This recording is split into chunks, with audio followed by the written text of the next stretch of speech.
community reparations for Black Asheville. And Councilman Young will kick it off, and then I think we're all going to participate in reading the resolution. So I will give it to you, Councilman Young. Thank you, Mayor.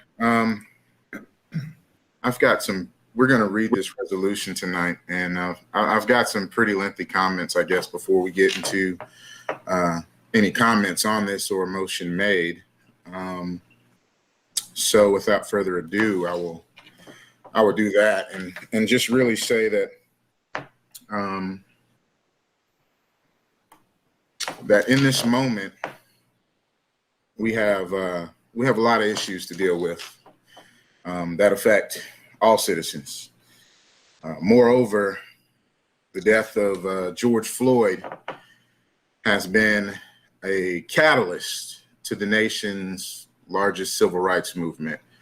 A movement that is supported by Black Americans, but also by white allies to the Black community. I like to say allies that I'm thankful for, allies that I deeply appreciate. Nonetheless, this is a movement that largely describes the treatment of Blacks in America for a sustained period of time.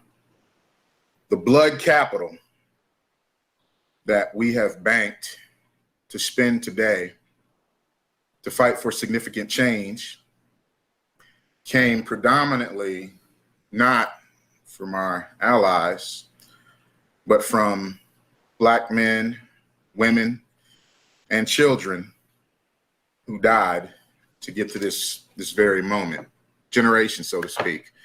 Hundreds of years of Black blood spilled that basically fills the cup that we drink from today.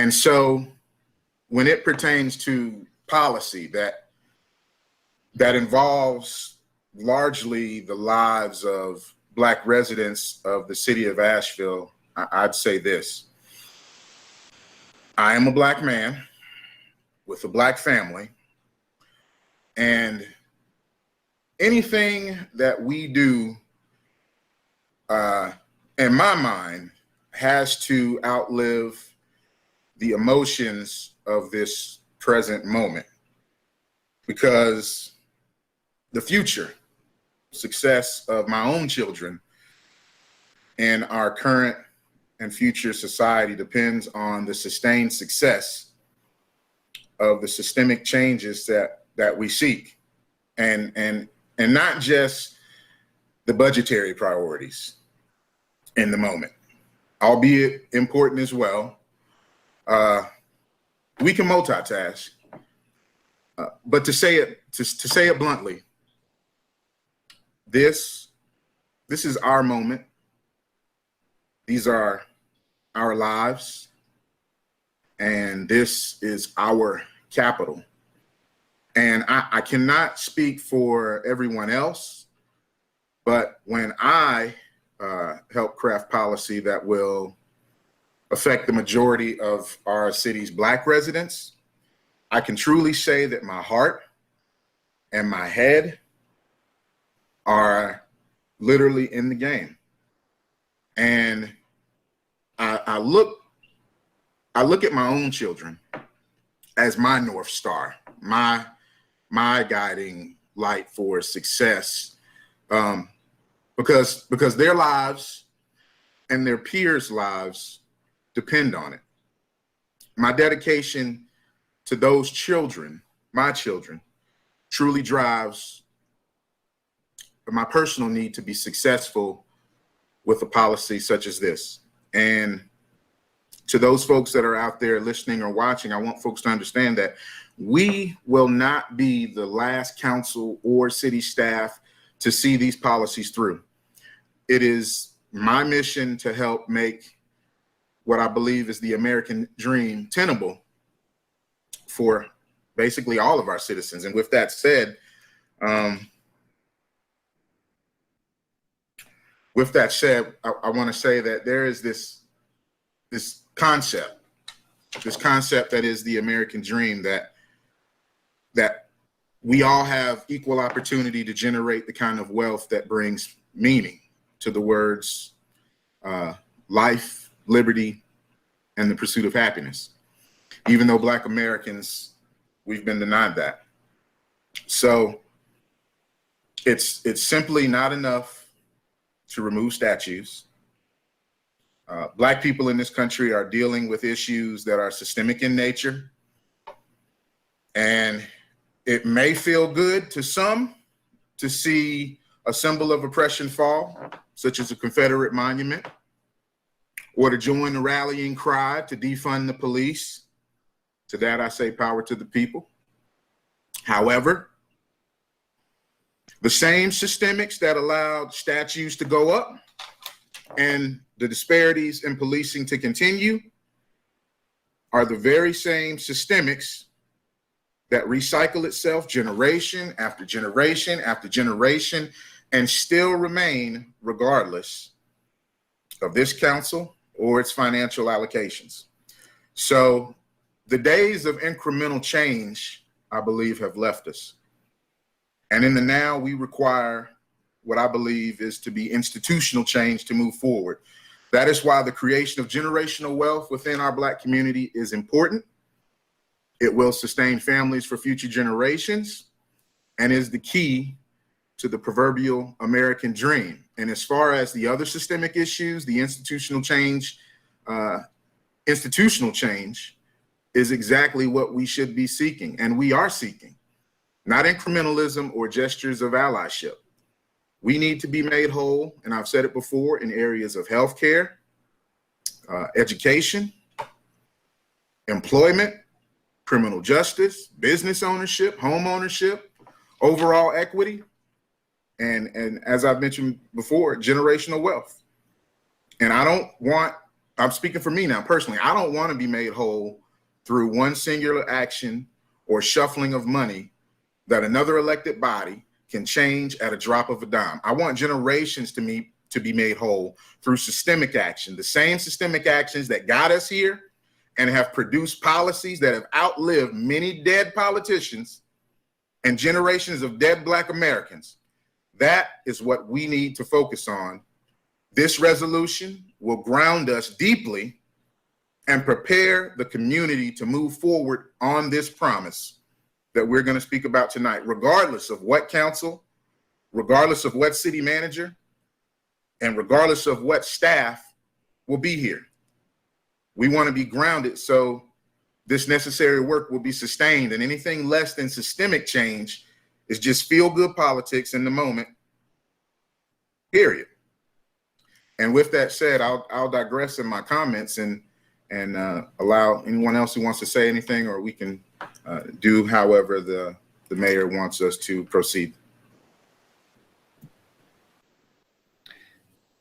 Council, do you want to proceed with reading the resolution before we go further? Is that right? Or does someone want to unmute yourself if you do? Does someone want to say something before we read the resolution? I have comments. I mean, I can make them before or after, seeing that I'm kind of kicking off the read of the resolution. I just don't want to make my comments. I think the first step towards rectifying any societal problem is to acknowledge that there is an actual problem in the first place. So in my mind, this resolution is a first step in that it names the vast list of historical wrongs that have been perpetuated against the Black community up until this very day. A lot of the feedback that we've gotten so far by email is that, why should we pay for what happened during slavery? and my pushback against that is reparations is more than restitution for what happened during the transatlantic slave trade. It is a dark, evil sin of chattel slavery that is the root of all injustice and inequity at work in American life today. So it is this institution that serves as the starting point for the building of strong economic floor for white America while attempting to keep Blacks forever subordinate to its progress. So I wish that our educational system would have done a greater job at revealing the origins and the lasting impacts of the many dimensions of racism, so that accepting these truths early on in life and building empathy so that we can have, an even analysis of what injustice in America was like for Black people, it will make a United States more possible. So this resolution goes a long way in articulating that. I appreciate the resolution, and that is why I'm dedicating my yes vote tonight to honor my elders, both past and present. I would like to see the latter part of the resolution, be it therefore resolved, the solution part of the document to show that these are not just flowery words on paper. This will mean that any report generated by a commission or anyone tasked within the Asheville City staff will come back with tangible programs that have real line item monetary resources attached to them. And this means fully funding our transit system and affordable housing, but also mapping out our assets, the city assets, while looking at other municipalities who are doing great jobs at coming up with innovative ways to address the generational wealth gap in Black communities. And I trust that what will come out of this, the direction of this resolution, will bring us back some shovel-ready projects and some fully funded programs that actually deal with things like the discriminatory use of eminent domain. It hurt us deeply. And with that being said, I want to read something that was gathered some years ago. It impacted my life when I returned to Asheville. It is a publication by the North Carolina Humanities Council. And this was written by Miss Priscilla Ndiaye. She's also a member of the Southside community, like I am a member of the Southside community. And this kind of quantifies what was lost just in the Southside, what we call the South.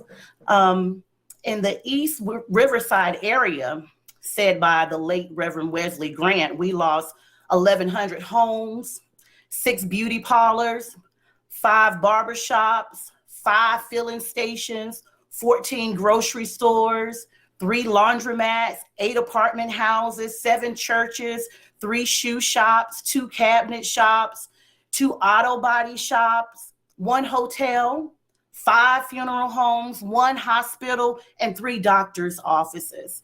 It's been said that what happened, urban renewal in this city, not slavery, but urban renewal in this city, came up to about over 400 acres of decimated homes and businesses.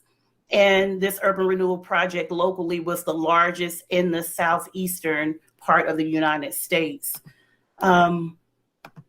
This is what impacts me day to day. This is what still impacts this community. Anybody who goes throughout this community and you interact with Black people, both young and old, this is felt.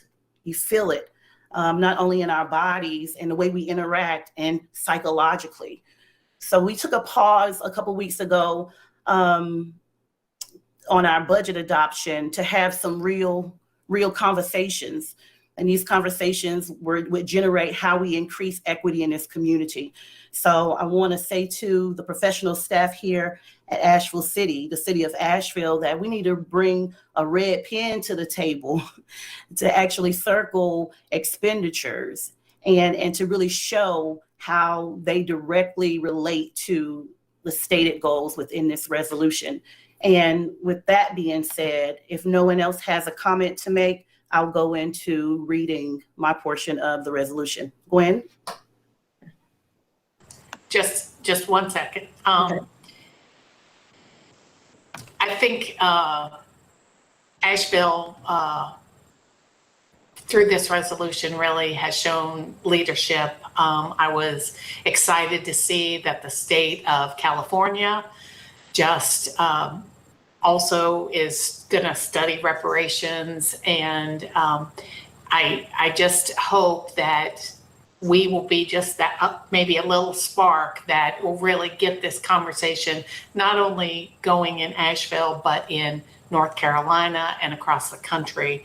And so I'm looking forward to voting on this, voting for this resolution.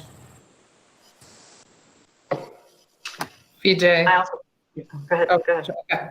Yep. Thanks. And I wanted to, I'll be brief, and I actually wanted to direct these comments, my comments, to those of you who may be skeptical about what we're trying to do here tonight. I want to go to what Councilwoman Smith talked about in the beginning of her comments, which was the recognition that we have a problem here in the city of Asheville. That is clear here. And regardless of whether or not you want to use the term reparations or otherwise, the data is clear that we have significant disparities in this city. You can look at the numbers that are put out by the state of Black Asheville. You could look at the racial, the equity gap, if you will, at the school district. If you look at those data, the issue there is one of race. And personally, I don't think we can shy away from that. So I think it's critically important for a city like Asheville to look at that, because that doesn't benefit anyone to have a significant equity gap in the city. It holds us back. It holds us back as community members. It holds us back into what this city can do.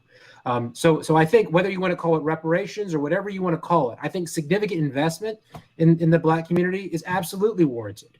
And it's warranted not just from the perspective of the moral, which I think Councilman Young and Councilwoman Smith have eloquently talked about here. But again, for those of you who are skeptical, think about it from the practical perspective as well. We don't want our city held back by these gaps. And if the moral argument isn't enough to sway you, I hope thinking about this and thinking about, as Councilman Member Yum talked about, the American dream, we want everyone to be successful in Asheville. We absolutely want to do that. And we need to invest in all of our communities here. But in particular, we need to understand the disparities that we have in our community now, and we need to rectify those to the extent we can. And that's why I'm absolutely supportive of what Council is doing tonight with this resolution. Yeah. Sure. Since we're doing comments beforehand, I just want to say this is it's an amazing moment. It's sobering and somber, also incredibly exciting, and also incredibly way overdue. This resolution, it doesn't fix everything. I think I've heard some criticism that it's just vague and where is it going to actually get us. It is just the first step. As Shanika said, it is the first step, but we have to take this first step if we are to begin to undo the centuries of wrongs that have been perpetuated on our Black neighbors and friends and communities. The challenge for us and our work going forward is to do exactly what Keith called for, which is for us to really intentionally address the policies, the programs, the funding, the systems that have landed us where we are right now, which is in a place of great disparity. And to really address the obstacles that have kept Black and Brown communities from being successful in all the ways that their white counterparts are, that the rest of us are. I hope we will create new policies, programs, funding, structure, systems that will replace the ones that we have now and really go a long way to repairing the damage that has happened and that continues today. It's not in the past, it continues today. And not only, Keith is right, this is not just about the budget, but the budget is the big stick that we carry. And we've heard a lot in the past, I've heard a lot since I've been on council, that budgets are moral documents. And I think that is true. And we need to do a lot. I don't know how we're going to do it, but we need to do a lot. We need to shift a lot of where we're spending to to make it the moral document that it needs to be to create the systemic change that we're trying to accomplish. It will not happen overnight, and it will not happen. We cannot do this alone. And I hope people have noted that the resolution is aimed not just at the city, at the county, at standalone institutions in our community. We all bear the responsibility for the burden of having created it, and we all bear the responsibility of needing to fix it. And that is everything from the largest corporation that is based here to the smallest organization. We all have a role. And I really do want us to think big. We need to be thinking very differently about how we do things going forward, what we fund, the two particular things that, and I have found myself saying this a lot since I've been on council, well, we don't fund education. Well, we don't do health. That's the county. Go talk to the county. Well, the county ain't doing everything that needs doing. And if that means that the city needs to step up and we need to start funding and investing in schools, and we need to start investing in our healthcare system and accessibility to healthcare and making particular investments in women or children or families, then that's what we need to do. Now, sadly, I won't be around for most of this. I am time limited. I have 5 months, but I will be a partner with the city and with council and with staff in this work going forward. Wherever I am, I will be a partner, and hopefully I will be in a position to be having some of these same conversations at a very different level of government that also needs to have them. And I pledge that I will endeavor to lead those conversations in those forums. Thanks. Brian, Brian, did you want to say anything? Well, I had planned on saying something after the resolution was read and approved, but since everyone else has had their go, I'll do mine. First, I would like to thank Councilman Young for taking the lead in bringing this resolution to council. And secondly, acknowledge that while this resolution provides a great opportunity to begin reparations, it is only the first step and will require the continued support of this and future councils to move towards fruition. I would also like to point out that this can directly tie into the call for defunding the APD. It seems only fitting that an institution that has historically brought so much harm to Black people could and should provide, through a 50% reduction in their budget, the much needed resources to begin the reparation process. That's it. Thank you.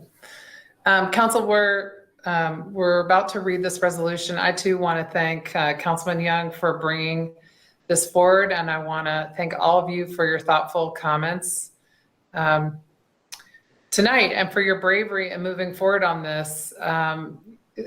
We are in this together sometimes, in the sense that we receive a lot of comments from the public that everyone else doesn't see, mostly via email. And this is unfortunately still a divisive topic, although more momentum growing around it, I think, in Asheville and North Carolina and throughout our nation. But reading some of the comments we received from folks that don't support a resolution like this, I imagine it must be extremely painful to read those comments. And so I want to compliment you on your, on your bravery to move this forward. This is not for the faint of heart to try to work on tough topics like this. So thank you all so much. And I want to thank the community. I mean, while we did receive some comments from folks that don't support it, and very in particular folks that don't live in Asheville that wanted to tell us they don't support it. We did receive a lot of support from folks right here in Asheville, and that helps so much when you're trying to do something that's hard to do and somewhat controversial, to hear that outpouring of support. So thank you to the community for those of you who have already chimed in and made it clear that this is something you support. and the Racial Justice Coalition for working with Councilman Young to bring this forward. So thank you for your work. So we're going to read this resolution, and then we're going to have a motion to adopt it, and then we will take public comment. So Councilman Smith, if you could kick us off in reading the resolution. Resolution supporting community reparations for Black Asheville. Whereas Black people have been unjustly enslaved, and whereas Black people have been unjustly segregated, and whereas Black people have been unjustly incarcerated, and whereas Black people have been denied housing through racist practices in the private realty market, including redlining, steering, block busting, denial of mortgages, and gentrification. And whereas Black people have been denied housing, displaced, and inadequately housed by government housing policies that include discriminatory VA, FHA practices, urban renewal, and a variety of local and federal affordable housing programs. And whereas Black people have been consistently and widely impoverished by discriminatory wages paid in every sector of the local economy, regardless of credentials and experience. And whereas Black people have experienced disproportionate unemployment rates and reduced opportunities to fully participate in the local job market. And whereas Black people have been systemically excluded from historic and present private economic development and community investments, and therefore Black-owned businesses have not received the benefits of these investments. And whereas Black people have been segregated from mainstream education and within present-day school programs that include AG, AP, and honors, and whereas Black students have experienced the denial of education through admission, retention, and graduation rates of every level of education in Western North Carolina and through discriminatory disciplinary practices, and whereas Black people historically and presently receive inadequate, if not detrimental, health care as exemplified by disproportionate morbidities and mortality rates that result from the generational trauma of systemic racism, discriminatory treatment by medical professionals, and discriminatory medical practices such as involuntary sterilizations, denial of adequate testing, denial of preventative and curative procedures, and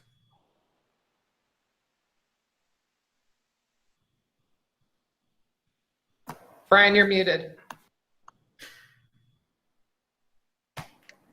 Sorry. Whereas Black people have been unjustly targeted by law enforcement and criminal justice procedures, incarcerated at disproportionate rates, and subsequently excluded from full participation in the benefits of citizenship that include voting, employment, housing, healthcare.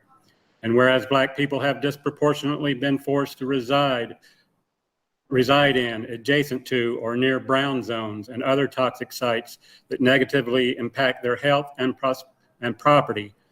And whereas Black people have disproportionately been limited to the confined routes of travel provided by public transportation. And whereas Black people have disproportionately suffered from the isolation of food deserts and childcare deserts. Whereas systemic racism was created over centuries and will take time to dismantle. And whereas state and federal governments have a responsibility to adopt programs, policies, and funding to address reparations. Now, therefore, be it resolved by the City Council of the City of Asheville that City Council of the City of Asheville, 1, apologizes, makes amends for its participation in and sanctioning of the enslavement of Black people. 2, apologizes and makes amends for its enforcement of segregation and its accompanying discriminatory practices.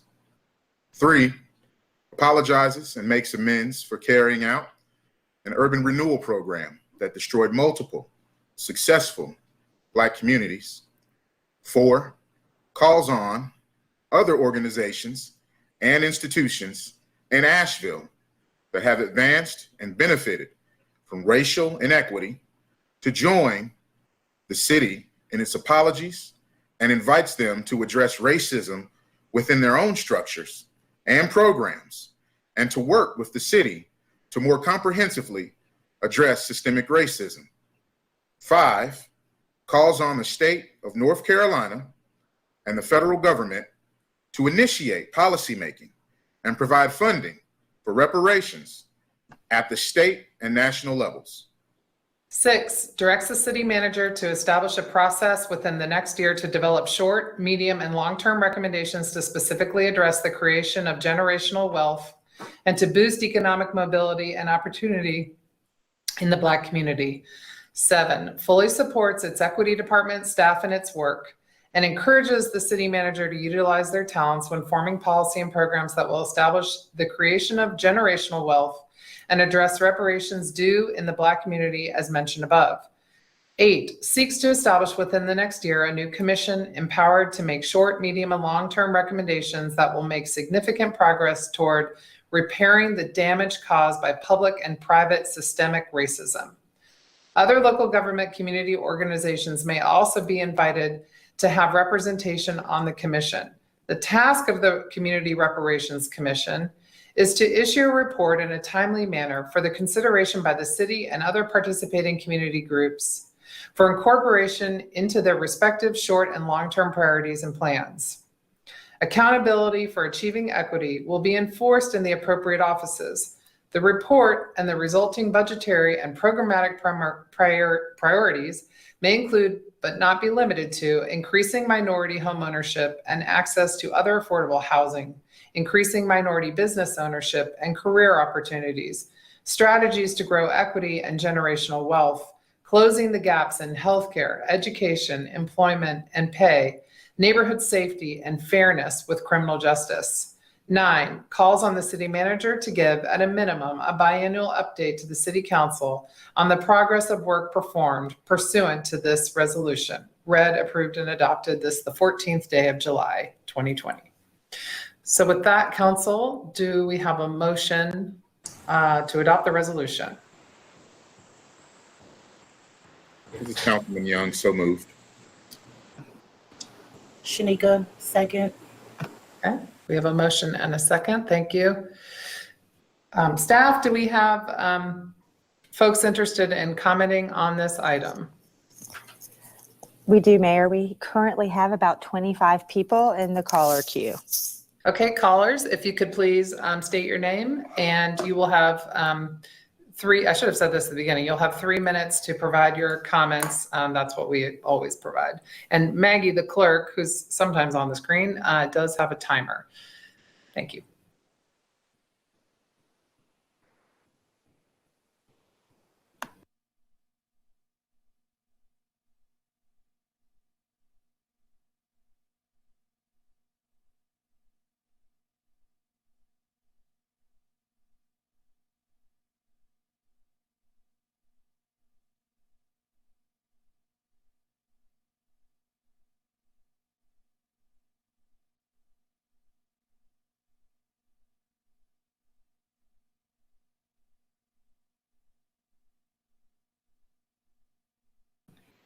It might just be taking a second here to queue up our first commenter.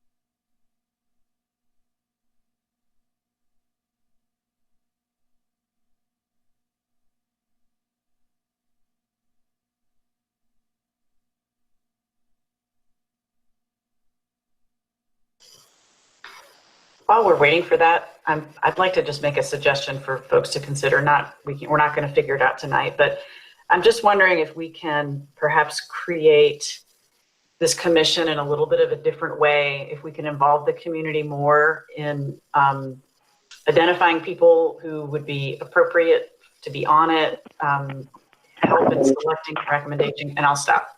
Okay.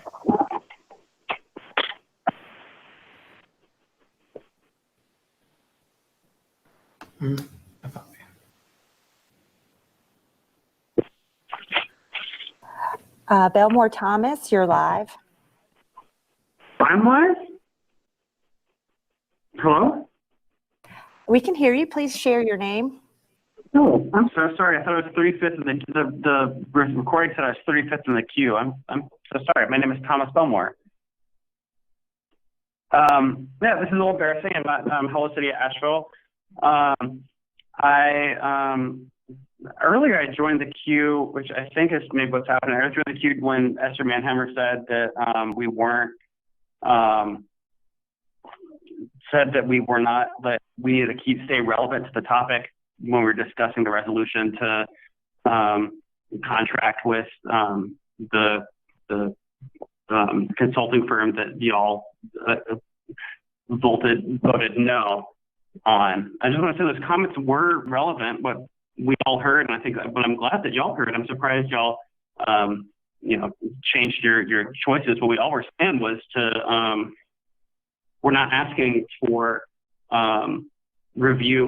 We know what has happened, and we want action rather than theater. And we would like to dismantle this police rather than reform it. Julie Mayfield said that these budgets are ethical documents, and what the people of Asheville are saying is we need to dismantle the police and instead use those resources to change the way that that we're acting. We need to respond to emergency. We need to respond to public safety in ways that are different. We've been saying that for weeks, and I'm glad that y'all are listening. What we don't want is more calls to go to committee. What we want is immediate action, and y'all have heard what that action is. You do not need to be using violence against citizens, especially Black citizens, especially protesters. We are seeking the defunding of the Asheville Police Department. We are asking for a ban on excessive use of force on civilians by Asheville Police Department, and we're asking for people to be held accountable for choices that were made to cause, by choices that we're asking people to be held accountable for their actions at the beginning of June that led to excessive use of force on Asheville citizens.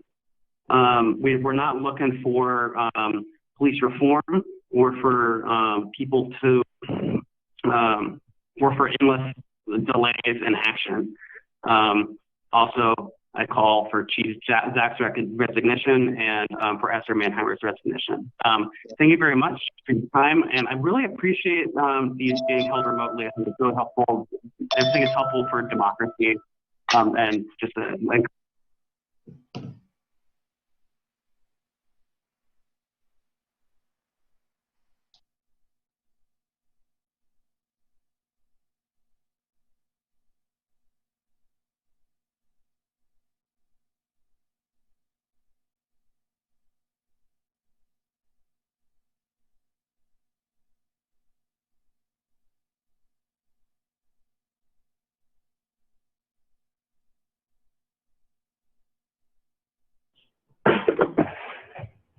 Hello, this is Michael Jamar again. Actually, just wanted to make a couple of quick comments.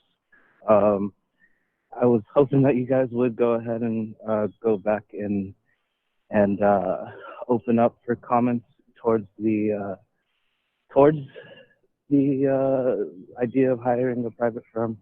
I think when talking about that private firm, it was kind of, I wouldn't say skipped over, but it was hard to identify the fact that you would have two Black folk that would be doing the assessment, including a female body.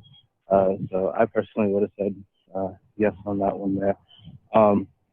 As far as all this moving forward, if you want to think about what the main difference between, one of the biggest differences, it's the ability to have space for yourself.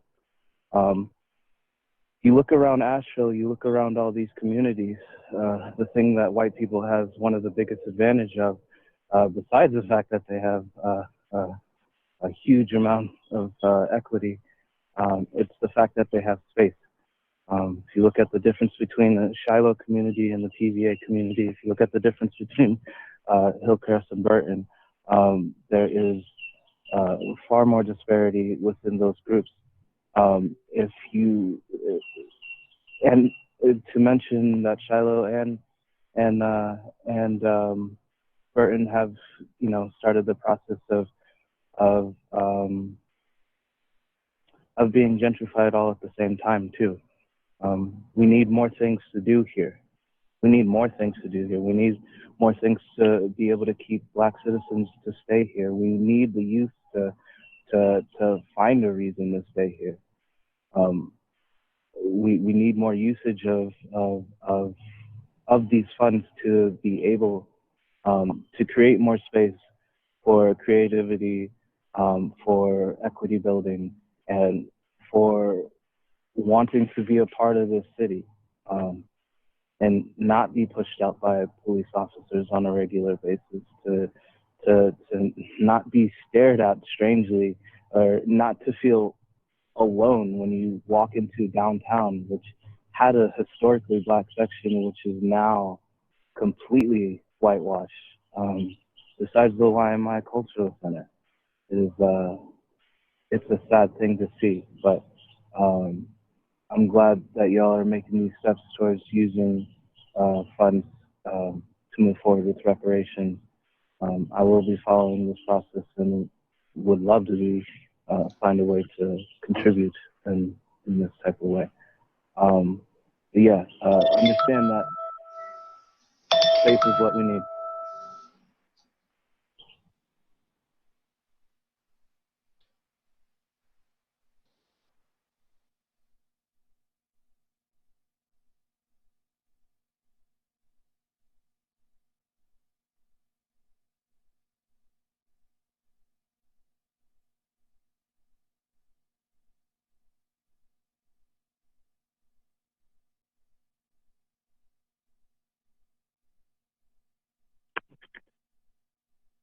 Hey, can you hear me?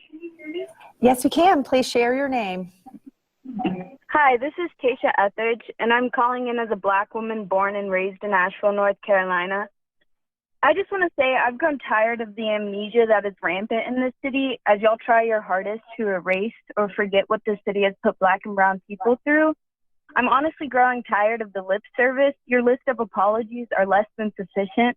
That money not only needs to come from the state, it will come from defunding 50% of APD's budget. The local government constantly regurgitates this pathetic attempt at equity and inclusion in the city as they destroy neighborhoods, inflate property taxes, and push Black and brown people out of their homes and neighborhoods. I mean, let's not forget East End, South Side, East Riverside, Stumptown, Hill Street, and Burton Street. You tore through these neighborhoods in the 50s and 60s in the name of blight and renewal to racially cleanse a city that then and continues to thrive on tourism. You destroyed Black businesses and homes and placed atop of them highways named after slave owners and their kin. You continue to do this. Mayor Manheimer, you once told me that if a city isn't growing, it's decaying. But you have yet to show how that growth benefits the residents who actually live here. You continue to erect hotels and white businesses in the name of progress, which to me is disrespectful and a reminder that you aren't and never planned on doing work to rectify your egregious acts that allow for the percentage of Black and brown people on the census to dwindle year by year. This pitiful shroud you erected around the Vance Monument is an exact representation of your inability to respect and address the needs of the Black community in Asheville. You cover them up, silence my community, diverge from their requests, and wait for people to grow tired of asking for change. May I say urban renewal was Negro removal, and its new alias, gentrification, which you feel is so necessary for the city, is made of the same design. I demand that you engage with the resolution provided by the Racial Justice Coalition and begin the development of a comprehensive plan for the reparations in the region. You have to do more than a cute rehearsed speech of your recognition and apologies. I will hold you to these apologies and monitor you closely until you start enacting change for the Black community. To not do this is to solidify your inability to govern the city, and that means that you and anyone else should step down from your seat. And frankly, with how you've handled things so far, you should do this anyways.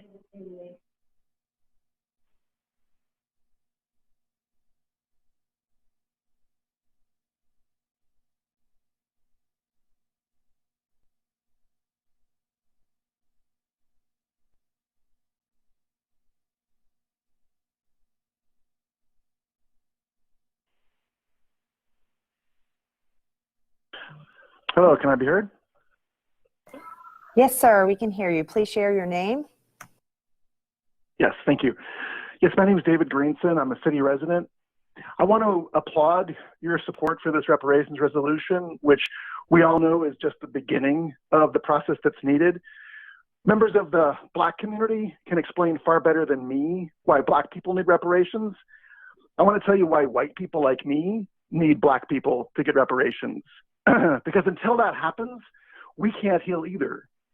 It's important, it's crucial to center the people who have been harmed, but we also have to recognize that the person doing the harming is also harmed, and the people who enable and support the person doing the harming are also harmed. George Floyd lost his life, full stop. There's nothing that compares to that, but we have to recognize that before George Floyd lost his life, Derek Chauvin lost his humanity. And he didn't lose it on his own. He lost it because the white people who paid his salary and who control his city pushed him that way. White people, we have to realize that we are complicit and our souls are in jeopardy. I'm speaking out today to save my own soul because I'm responsible for the beating of Johnny Rush in August of 2017.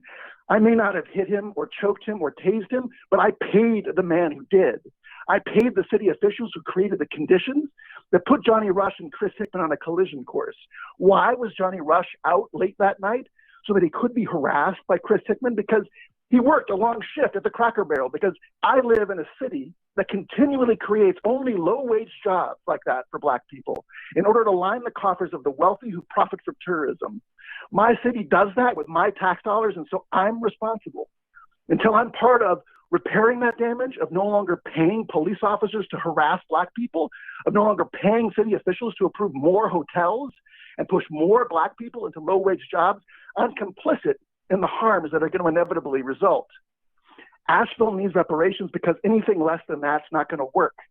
Racism will continue its stranglehold on our city. It's not enough to change police policies. Banning practices like chokeholds won't work. They tried that in New York. Eric Garner is still dead. If all we do is change policies, then more Black people are going to die and their blood's going to be on our hands. It's not enough to simply defund the police department, although that's incredibly crucial. Having social workers on the front lines is a lot better than cops, but it's not enough. It doesn't change the conditions themselves. And these conditions aren't accidental. White people like me created them. White people like me maintain them. And until white people like me and the white people in positions of power in this city declare that it's enough, we are not going to maintain these conditions anymore. We're going to reimagine not just the police, but our whole social structure.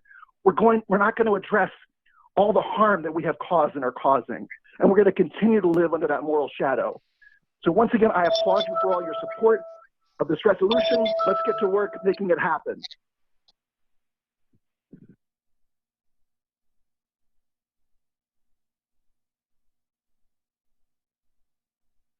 Hello, good evening. Good evening, we can hear you. Please share your name. Yes, I'm Marion Douglas Ungaro, and I'm an Asheville descendant, Black American. I'm in Washington, not that far away, Washington, D.C.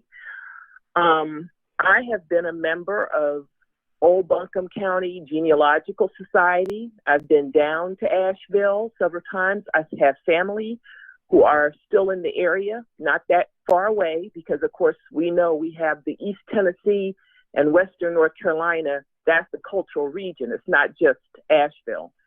I wrote an article, and it was published back in 2000 in the Madison County Heritage Book about my family, a Gudger Rice family history. I'm pretty sure I was the only Black American contributor. And so I know that my great-great-grandfather, my families are Gudgers, they were Youngs, family that was not Black and was not through slavery are Rices, who are mainly over in Marshall.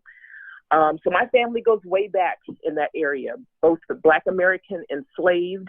My great-great-great-grandfather lived on Lower Hominy Creek. He was listed in 1870 Buncombe County Census. So I have been, looking at this issue for a very long time. I've also worked internationally in human rights. The situation, I believe, I've worked in Srebrenica, in Bosnia, Croatia, Haiti, Kosovo, etc. And what has happened in Asheville is ethnic cleansing of the Black American community. My family has scattered as far away as Washington State from the mountains, from right there. Walla Walla, Washington, Kansas, Indiana. And so we want to reconnect. And we need healing. We need healing. And this includes all the way back. Also, the Native American, Asheville, Buncombe County is Cherokee territory. So we, as Black Americans, we cannot exclude Native Americans from this, nor vice versa. And so I think there's a lot of people in the mountains who understand this is between not just the Black Americans and the white folks, but we got to talk about the Cherokee Nation also. And I look forward to this. So if I can help out, I'm very happy to. Thank you.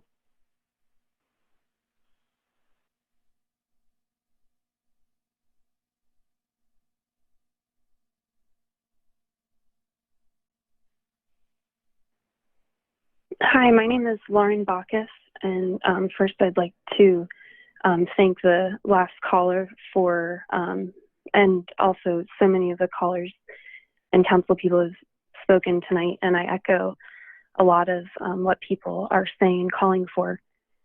And while it's important to take down monuments to white supremacy and to pass resolutions such as this one for reparations to Black Asheville, we simultaneously need to talk about how we are preserving at the same time systems of white supremacy, namely the system of policing, which when you study history, oh, pardon me, my phone beeped, you learn that policing was created in order to maintain the practice of enslavement of Black people and subsequent and sustained oppression. So here we have a really powerful moment and opportunity to heal.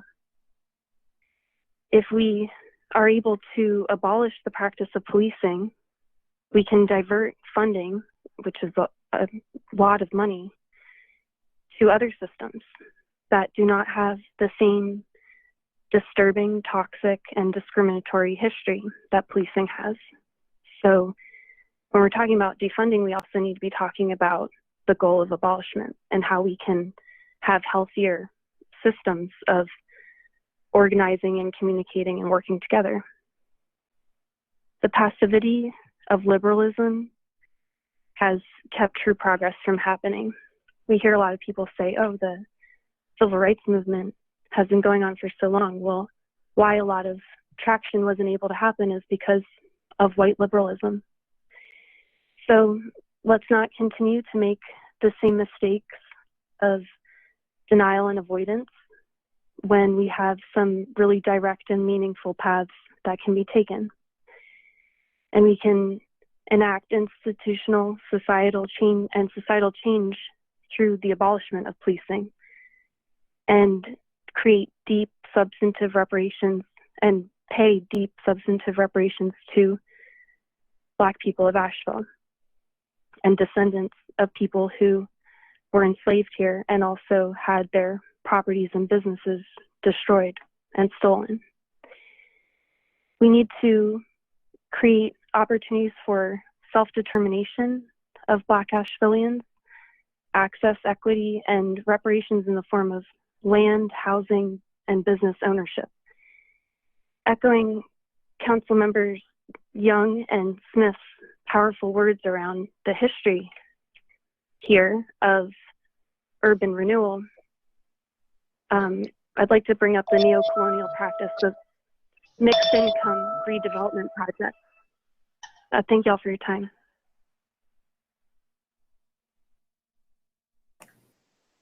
Mayor, we have 3 callers that joined the queue over 2 hours ago, and we're not able to access them. So at this time, I would like to invite Sarah Benoit, Walter Lieber, and a telephone number ending in 1056 to call back, and we will move you to the top of the queue.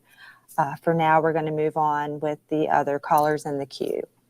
Okay, and we apologize for technical difficulties using this system to everyone.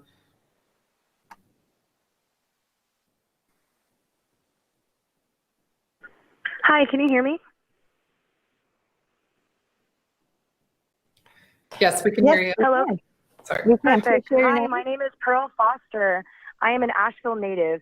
I am honestly beyond furious that we, the people, are obviously once again being plainly ignored by our city leadership. I know that hardly anyone, maybe one caller, was in favor of passing the resolution, just as an example, and the study, to study the policing. I truly believe that we can handle this with a civil forum of people speaking openly and honestly with council and Asheville Police Department. Esther Mannheimer and the rest of you are doing nothing but proving why the people are distrusting you to begin with. Your irrationality and fake progressivism is harmful to my home. It will not be tolerated anymore. Think carefully of your actions and inactions, specifically over the last few months. Why would anyone trust you? I'll give you a hint. We don't. You allowed war crimes to be committed against us and are blatantly enabling the liar, David Zack. And yes, I may not be a bomb expert, but stomping and stabbing supposedly suspected explosives makes absolutely no sense. It's honestly beyond disturbing that y'all are still playing this game publicly. We've made our demands clear. 50% of the Asheville Police Department's budget should be invested in long-term safety strategies, including supporting Black startups and businesses, eliminating the racial opportunity gap in Asheville City schools, and funding an all-civilian oversight committee with the power to hold the Asheville Police Department and individual officers accountable. We demand that the Asheville City government remove the Vance and Robert E. Lee monuments and replace them with monuments that honor the many Black Ashevilleans who have built this city. We demand that streets named after former slave owners also be replaced with names of historic local Black leaders. We demand not just individual accountability for officers after lethal or violent use of force, but for accountability for the entire Asheville Police Department. We demand an end to the systematic harms inflicted upon all Black people, including Black, trans, queer, and gender nonconforming peoples. This resolution is a crucial first step in a long overdue process. Our city government and city leadership must take responsibility for the pivotal role it has played in hundreds of years of oppression of Black people in our region, from slavery to urban renewal. The city must commit to concrete plans for assuring that those harms do not continue and for remedying the damage that's already been done. To put it simply, you must stand with us or get out of our way. Enough is enough. We will not settle for less than true justice, so I hope you wake up soon. Thank you for your time.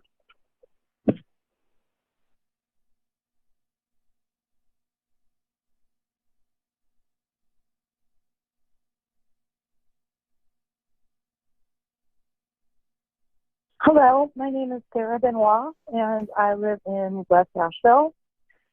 I just wanted to call tonight to speak my support for this resolution. I'm extremely excited to see this as something that we are putting forward here in the city. Over the last couple of years, I've talked, I think, many times at council meetings about the need for real innovation and real leadership, and I see this as definitely a move towards that. I think, I could echo a lot of what everyone has said so far this evening. I certainly support many of the things that have been brought up. I think it's incredibly important that if, we're going to be moving forward and creating real, long-lasting change that Councilman Young talked about, that it is absolutely essential that we be willing to step away from status quo thinking. And however we have been handling these situations in the past, it hasn't worked. So I think that comes through tonight as I listen to a lot of other community members share their frustration at being asked to work within a system that feels very uncaring and very heartless, and as if it has been something we've been waiting to have work for years and years and years, and there's never any real progress. That level of frustration, I think, is coming through because we are so in need of a real stepping away of how things have been done. I hope that this resolution is the tip of an iceberg for Asheville. I hope that we can stand up, if I imagine that we have the power to do, as a real beacon of light, especially in the southeastern part of the United States. To me, all I've been able to think about tonight is how George Floyd was killed, and then after that, Rayshard Brooks was killed. After that, police threw elderly people on the ground. After that, all of these things continue to happen. So when you feel that level of frustration about trying to reform things or hiring consultants or, all of this kind of stuff that, we kind of want that now, like we need it to change now. I just want us all to remember it's because bad things have been happening for a long time. The police have been behaving in a way that's unacceptable for a long time. And so we don't have another 4 months, another 5 months, another however long to wait for change, because people's lives are really dependent on that change happening right now. So I just really thank you all for what you're doing, and please keep doing it like this, and keep innovating, keep changing, because we have to be able to move forward as a community and be resilient in the face of all other things. And we can't do that. We can't do that if we don't innovate and move forward together.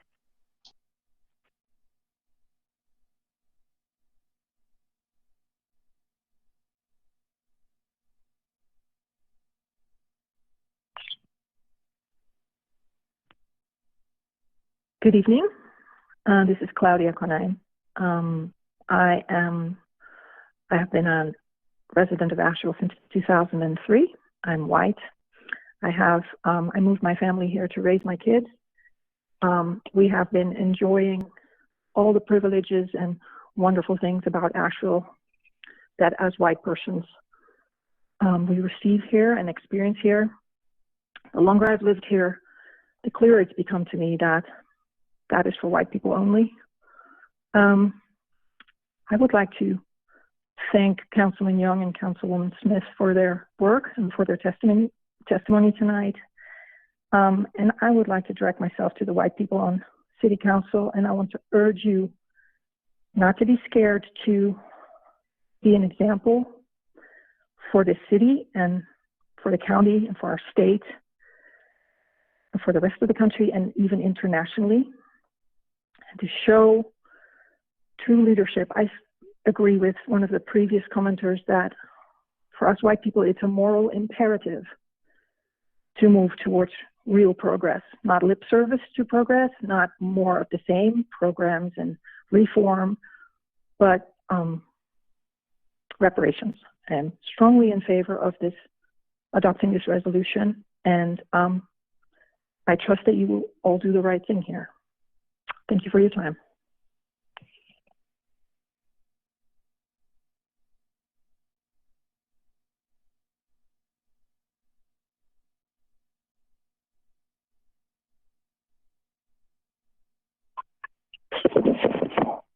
Can you hear me? Yes, we can hear you. Please share your name. This is Rob Thomas, Asheville native, black man. So I just want to say that I definitely appreciate the passing of this resolution. This has been long overdue. I don't even need to get into much of the history. We have several council members that just did that, several community members that called in and did that. But I would also like to thank you all just for seeing the importance in this initiative and passing it. But I need to get into something else, which is, the other pieces to this, right? This is just the beginning. And just as the council member stated, it's going to be really imperative that the county buys into this. Because what has happened historically is whenever issues have been brought up before elected officials, you know, the city may say that, well, this isn't our department, go to the county says that this isn't their department. And a lot of the things that need to be redressed are, you know, a conglomeration of both agencies. And that is the only real way that this will work. And so, you know, I really appreciate you all signing on. We really need council in, I mean, not council, we really need the commissioners in on this as well to make this successful. And also, I just want to reiterate that, you know, the community will definitely be watching this process throughout, you know, to make sure that actions are happening around the words that are on this piece of paper. Like I say, this is a really, really good gesture as far as the foundation of what we can build. You know, the potential that can come out of this document is amazing. I look forward to actually watching how this will play out and assisting wherever it is that I can and the small roles that I play in this whole process. And I would like to also encourage you to make sure that this is being guided by Black community members. You know, those are the ones that need to be running this on whatever committee or whatever board or whatever team, whatever work group that is created that will organize this. And also want to reiterate, you know, the words that are in the resolution: generational wealth. Wealth is measured throughout the world by land and real property. That is what we need. The city and the county has a lot of land, you know, a whole lot. And we need finances to develop the land and do what it is that we need to do with it to kind of address the situation that we're in. I spoke at a Buncombe County public input session a month. I just want to add, we're headed on the right track. Thank you all for what you're doing.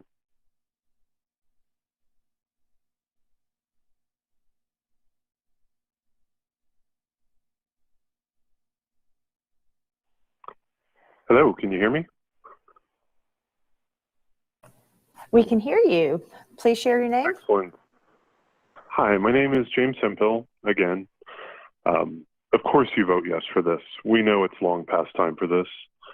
Yes, you vote yes. That's the only thing to do today. Everyone else is going to address the police, so I'll skip it.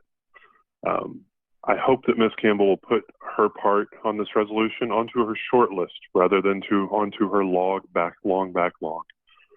I'd also like to suggest something along the lines of trying to mandate that 40 or 50% of all economic and activity initiated by the city of Asheville be spent inside of our Black community.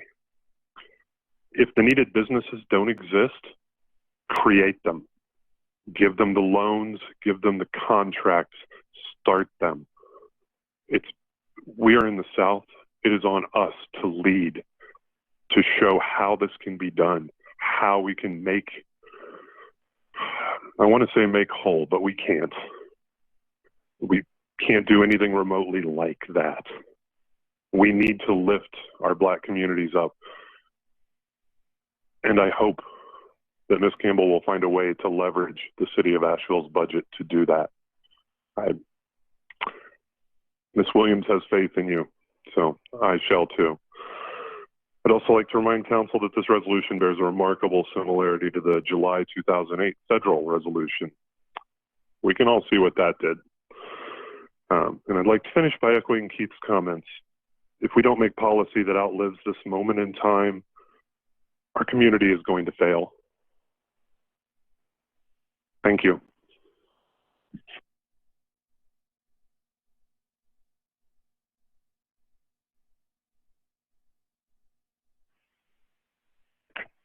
Hi, folks.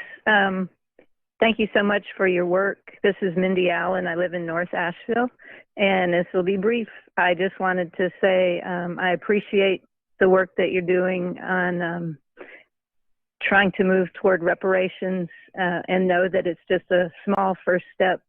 And I will be praying for y'all that God will bless your work and that the right things will happen for the folks that really need it. So thank you. And that's it.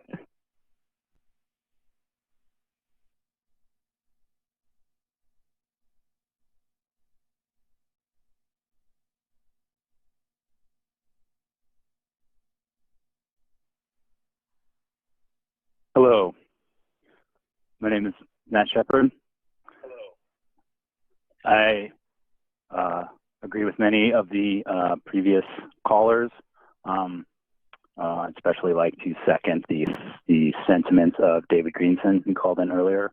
And I would like to commend this council for taking on this immense and overdue task of reparations for the Black community of Asheville. The harms have been outlined so well already. And I appreciate that. And seeing, it was a moving moment to see Councilman Young speak of read an apology and atonement to the community, because in this community, in this nation, that is absolutely what is needed. And we need to face the music of what has been done. And this is a small step towards doing that. And it's moving in taking leadership and being bold and stepping in a direction that will, as the mayor said, it's not, the community, the larger community is not going to be 100% in lockstep with this. But I am 1 trillion % in lockstep with this, and commend you for doing it, and thank you for doing it on behalf of myself. I look forward to what comes of it, and like some other people have said, keep pushing. I'm no huge fan of the NFL, but I think that I can't remember who it was on the Carolina Panthers. They had a motto a few years back that said "Keep pounding," and I think that applies here as well. So thank you all, and yeah, it's a good day. All right, goodbye.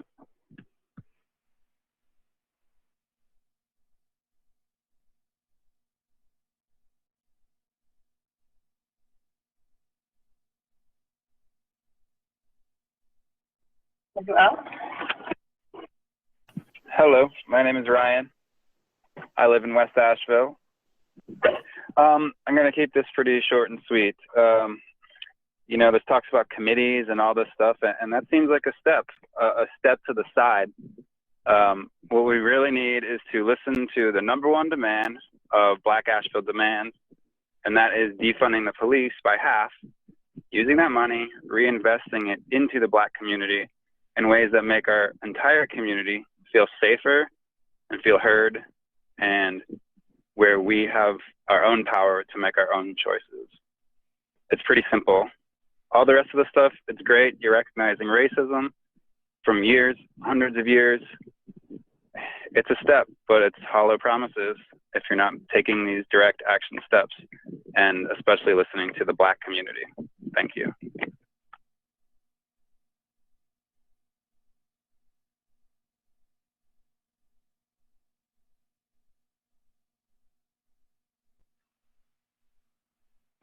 Hi, I'm Robin. I live in South Slope area of Asheville, witnessing a lot of gentrification grinded to a halt by COVID, but still hearing and want to echo and thank everybody who's, especially Ryan, who just said exactly pretty much what I wanted to say, which is that until we acknowledge that one of the main aggressors and acts of oppression and violence against the Black community is the disgusting presence of the police, and until we fully head-on address that and don't sidestep that issue, you can talk as much as you want about all the great short, medium, and long-term ideas, but we have something right now that we can do, and until that starts happening tangibly in reality, I don't think that we're going to stop talking about it. So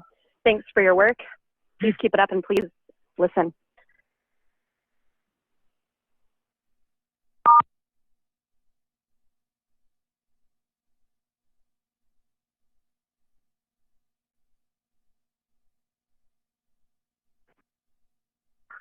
Yes, this is Eddie from West Asheville. Looks like I'm the only one calling tonight to disagree with this. I don't know if you realize, you have to realize that Black Lives Matter is a Marxist-supported organization. You've came to Asheville, you've tried to remove our statues that we have here for over 100 years. We at this time will, and like we say, we are organized more, support the police protest. We are in a firm belief that there's three things that you have to do if you want to be raised out of poverty. If you've been raised in Asheville or anywhere in the last 50 years, you know that the easiest thing to do is finish school, don't have any children until you graduate, and get a job, and you're guaranteed not to be in poverty.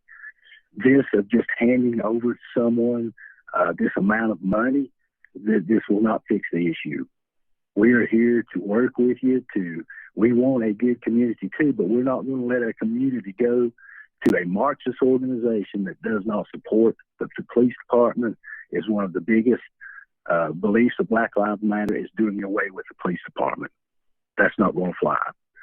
Like I say, we are at the moment right now, we are organized.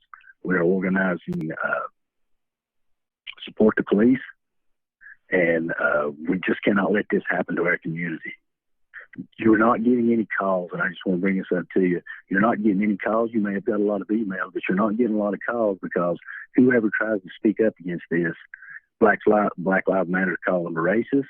They've called their jobs. They've had people get fired from their jobs over lies and that Black Lives Matter is passing. So for us to have to stand up and do it this way, this is not our fault. We want to go on record too to say that for 200 years, we are not responsible for what happened 200 years ago. We listen to things like white nationalism, white privilege, systemic racism. My white privilege is I grew up on a farm. I had 11 brothers and sisters. I baled hay. We milked cows. That is my white privilege. So that doesn't fly. And like I say, I appreciate the job that you're doing. I want to see this community succeed. But at this time, I am very upset. You ride down, you look through Asheville, and if you've been here for, let's say you've lived here over 50, close to 50 years, Lexington Avenue was a place you didn't go at night. It was one of the dirtiest, the nastiest places in Asheville. That is what it's turning to look to. We have graffiti wrote all over buildings. We have people that call graffiti murals. Now we're talking about writing graffiti in the streets. Asheville City Council has given approval for this.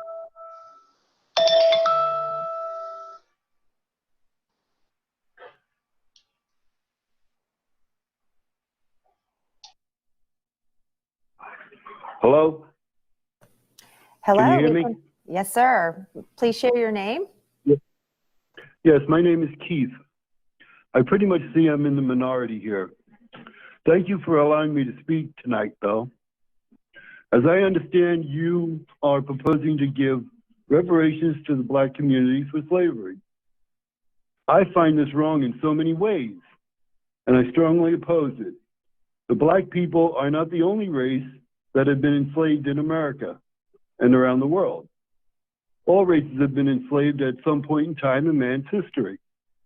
Yes, I agree the Black race has been unduly affected and viciously abused by slavery in America. I think what the Black people need is an apology from the Democratic Party. The way the Democratic Party has kept the Black people from achieving prosperity. I and 99.9% of the people here in Asheville have not had anything to do with slavery of the past. I do not believe in putting the sins of the father on the sins of the son. I do believe that more is needed to do to help the Black community in America. I believe the Democratic Party are using the Black people as the Democratic Party has used them in the past to cause further division in this great country. So I say no to reparations. I also say no to proposing to put Black Lives Matter mural painted around Pack Square. I see this as telling Black Lives Matter people they can come to our city and there will be no consequences when they destroy private property. And you, Mayor, will be held responsible for what these Black Lives Matter people do. We all know Black Lives Matter leaders are Marxist. We know, and all they want to do is destroy this country. Also, the Vance Monument is not a monument of slavery. It is a monument from a man who did great things for Asheville and North Carolina. The man may not have been perfect, but who of us is? As the saying goes, for he who is without sin casts the first stone. I would not object to you putting a plaque on it telling future people about the good things and the bad things that the Governor Vance did. Removing it is a non-starter. I believe it is not for a few people, i.e. you, the mayor, and a handful of representatives to make such a monumental decision. There's 80,000 voters in Asheville. If you feel so strongly about these matters, then put it up for a vote to the people of Asheville. I don't believe you were elected to make these decisions.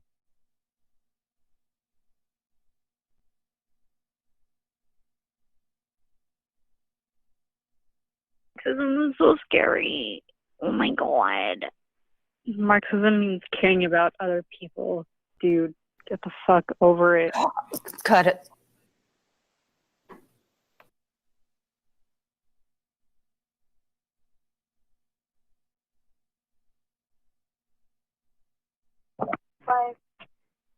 Hi there, City Council members. My name is Victoria, and I am a resident of Buncombe County. First of all, I would like to say thank you for what you're doing. I appreciate that you are acknowledging the community's response. I was glad to see the monument shrouded and the plaque removed. That's a great start. But that being said, I know that you all have gotten close to 1,000 responses in the past week or so asking that you address the need for reparations here in Asheville, and I am really glad to hear that you all are in support of it, as we are way past due for the need to make reparations to Black and colored communities in our city. And the folks leading the initiative at the RJC, as well as the people of Asheville, have made it pretty clear that what we're asking for when it comes to that, I'll reiterate that the demand is to defund APD by 50%, reallocate that money into the community initiatives such as mental health crisis response teams, housing for the homeless, education, and of course reparations, including, but not limited to, creating a community reparations commission, supporting Black startups and businesses, and eliminating the racial opportunity gap in Asheville City Schools. On the topic of the police response to the Black Lives Matter protest, the question is not whether or not the police department violated one of their policies or not. Your community is telling you that they violated our rights. Therefore, the question is, how are we going to hold them accountable so that it never happens again? Chief Zach himself admitted that the reason there was force used is because their policies allowed officers to use their own discretion. It is clear that persecuting them based on the breaking of their own rules is not going to work. We need to do as was mentioned earlier and to have an outside investigation. But the people doing the investigation must be sourced outside of Asheville and be equally made up of Black and colored people as well as women. The people in your community are hurting, they are scared, and they are angry, and they are looking to you as elected leaders to help us get justice and to have peace of mind in our own community. That being said, I appreciate Council Members Smith and Haynes for working on an initiative to get body cam footage released to the public, and I look forward to working with you all to make this happen. But we need to do more. We need to defund the police. We need to have all officers that have had complaints filed against them in their career fired without pensions. And we need to make sure that the policies for officers are very explicit in stating that there should be absolutely no force used against citizens unless that citizen is a serious danger to the community. And while pertaining to crowd control, absolutely no force should be warranted because it is our First Amendment right, and you never know who is in the crowd. Old people, children, disabled individuals. If the target cannot be clearly identified, there should be no force used, period. As many of you have mentioned, you will not still be holding office as most of these proposals go through. so that I hope that you will keep in mind as you move forward and make strong legislation that can be built upon. And I hope you'll consider joining the committees you're speaking of after your term is over. Thank you. Have a lovely night.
Hi, can you hear me? We can hear you. Please share your name. My name is Max. I live in the Asheville area, and I'm calling today to thank you for easily passing the resolution for reparations. It wasn't so hard, was it? And as first steps always are, you know, it's pretty simple to just say what you want to do and agree on that. So I'm glad y'all managed to do that. But really, you really need to keep in mind that it's a first step. Really, even barely even a first step, because you haven't even acknowledged the necessity to decrease the APD budget by 50%, brought to you by your Black citizens. The fact that you would talk about reparations without talking about that is incredible to me in this moment. It's wild. Really, how much trouble you people seem to have with just listening to people, just listening to the Black community members who live here and have been, in some cases, priced out of the area, right? And yet still you ask for people to say where they live when they call in the city council. And you say that, oh, we can't have, you know, our own Asheville city government be involved at all with the study to see if the APD did something wrong. Well, why don't you just listen to the Black community of Asheville and you'll have your answer. Yeah, they did something wrong, okay? You don't need to spend thousands of dollars to pay a bunch of white people to tell you that, no, actually they didn't do anything against their rules. Listen to your community. It really is not that difficult. So, yes, I would really urge every single person who's listening to this and on city council to read the Black Asheville demands and heed their words and do what they're asking, because this is your community and this is who the community is rallying behind.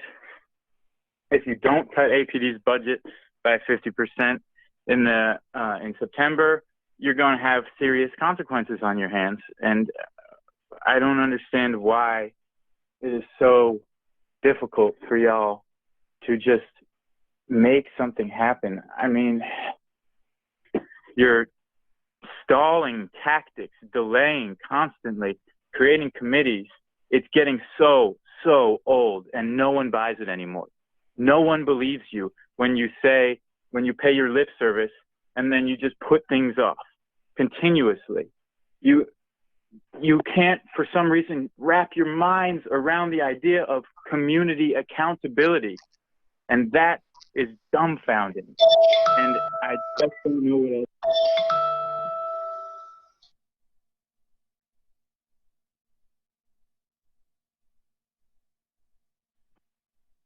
Hi, my name is Katie Hudson. I'm a resident of Asheville.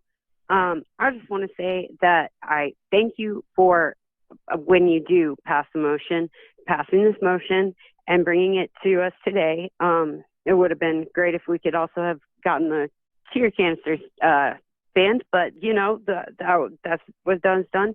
I want to say that this document, though, how great it is only like if you don't pass any other resolutions, this is like a functional alcoholic admitting they're an alcoholic and then never going to meetings.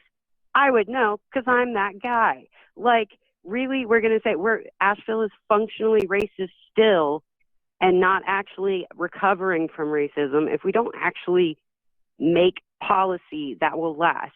You should treat this as a crisis of sovereignty for the city of Asheville.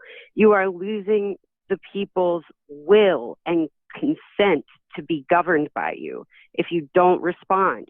This is what emergency sessions were made for. You need to listen to the people, or you're going to have, like other people have said, this is the time to act, and you're going to, I don't see a hopeful future within democracy if we can't even make these clear calls to defund the police happen. Thank you for your time, and thank you for at least starting the process of lip service of reparations.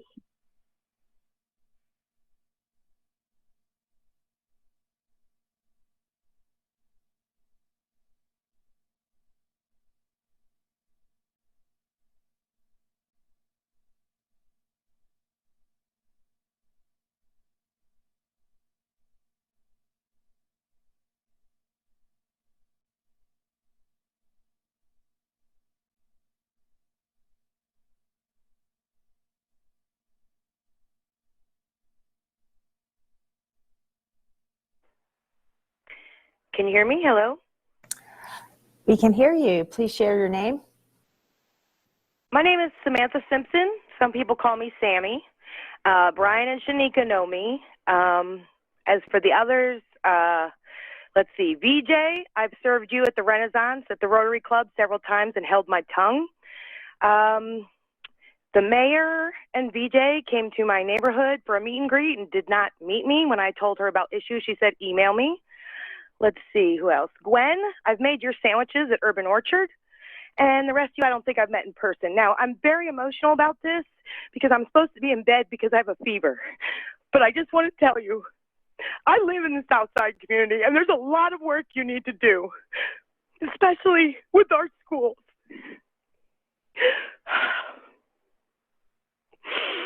And I just want to say that I talk a lot, and I know I only have 3 minutes, and I would have been down there sooner, but you don't make city council meetings very accessible because they're at school pickup times, and I can't afford parking. However, I would like to make this real personal, real quick. I think you all know who my son, Freedom, is. He had an issue at Asheville City Schools last year. He asked for the first thing he asked for was an opportunity to apologize because he said the word nigga with an A on the end of it, and that went viral. Freedom has been in Asheville City Schools since kindergarten, and we have been denied help at every step of the way, and we are white. And don't tell me it's because I didn't go to school, because I have an AA and an AFA from AB Tech, and I was educated in Philadelphia. I was educated in Brooklyn. My mother gave me an inheritance. I lost it in 2008 when I moved to Rutherfordton and bought a house. So don't tell me that. Also, I'm a fourth-generation immigrant family from Lithuania, and I just want to say I Black brothers and sisters, and we've got a lot of work to do. And I thank you guys for being here. I thank the Racial Justice Coalition for this work. I thank Just Economics for all their work. I've been on the board for the last 5 years. I took their Voices of Economic training as a volunteer before that. And all of you that are stepping down or stepping off, goodbye, we don't need you. Please elect Kim Roney and Nicole Townsend. And I think this is a historic day. And I'm very emotional. I'm very excited. And I know you have to have all these committees, but please make them be locals that matter, that have lived here. And I've tried the living wage thing. I work for 2 living wage employers, and I still can't make it with my family. I still can't. And I'm sorry. I'm sorry to get emotional. You all know how to contact me. You know my connections. But this is very important. It's everything. It's everything from transportation to trees. My next door neighbor's kid is 11 years old, and he's on probation for stealing sneakers. This whole family, I've heard their story for a long time, and it's not okay. It's not. And my children are going to your schools.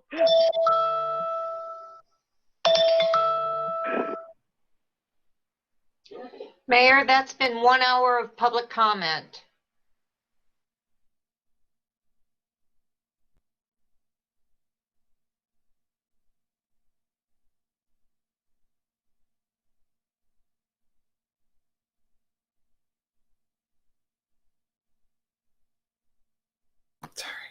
Okay. Hey, staff, do we have any other callers in the queue? Mayor, it looks like we have about 16 people in the queue.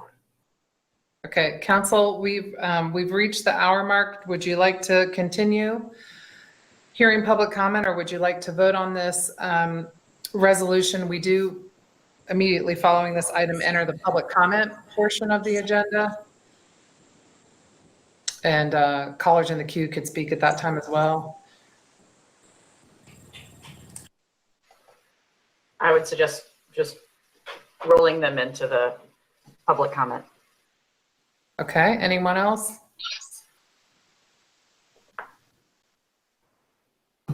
I agree. Okay.